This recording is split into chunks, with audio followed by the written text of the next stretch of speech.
I need to wash my hair.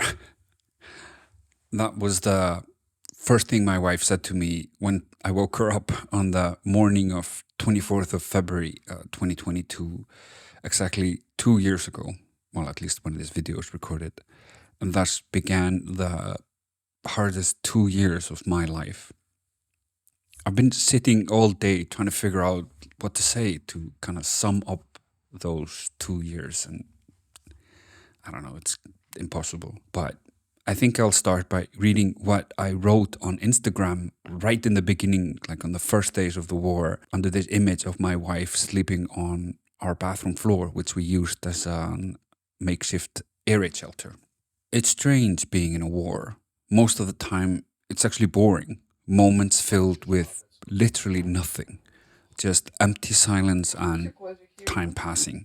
You live life without thinking about the normality of it. Just living. Then suddenly you get rocked out of your sleep by a huge explosion, and the reality of war just slaps you in your face. You react, you run to safety, and then nothing. The silence is deafening. You listen to nothing. You're just waiting for the next blast to hit, and so it goes. No one really wins in a war. It's more who loses the least. The scale is overwhelming. There's almost no difference in your brain between 40 people in a mass grave and then 400. Add time plus multiple levels of complexity and it becomes even worse. War is a complex endeavor. It's a horrible endeavor. Even the pain is too complex and massive for one to comprehend. There have been so many lessons that I've learned over the 2 years about humanity, the noun. The things we read from history books, but nobody reads those anymore, happen still today. This has been the biggest lesson so far. We are the same human as we were 80 years ago, as we were 800 years ago, the same humans. We're the same humans that can decide to exterminate an entire nation, the same ones that can believe in a demigod, no matter how unhinged his theories are.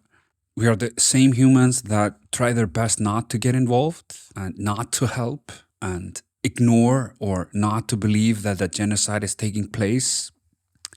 I've had people argue that the things that I saw in my actual reality with my own eyes just didn't happen. That they, through their extensive search on the internet, have found out the truth, that I'm lying, and my reality is to submit to other people's ignorance. And it's not even rare, it's common. In the beginning, we called Russia a paper tiger.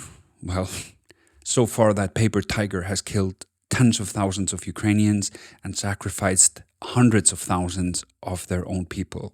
It has dedicated 40% of their budget to continue to do just that. The response from those who can help has been too little, too late, too weak, and too timid.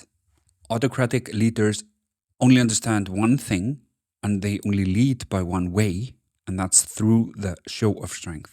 The collective West has shown it isn't as strong as it claims, nor as united. That's why war crimes are just being committed every day, without any attempts to hide it. We must ask ourselves, who is the paper tiger and who is not? You learn quickly the difference between showing support and support, or pledging aid and just aid, or giving aid. You start to ignore the heartfelt speeches and condemnations. They're literally meaningless unless they're followed by action. It is incredibly wonderful to see, even when the hour is darkest, this thing that we call humanity, the adjective, shines through.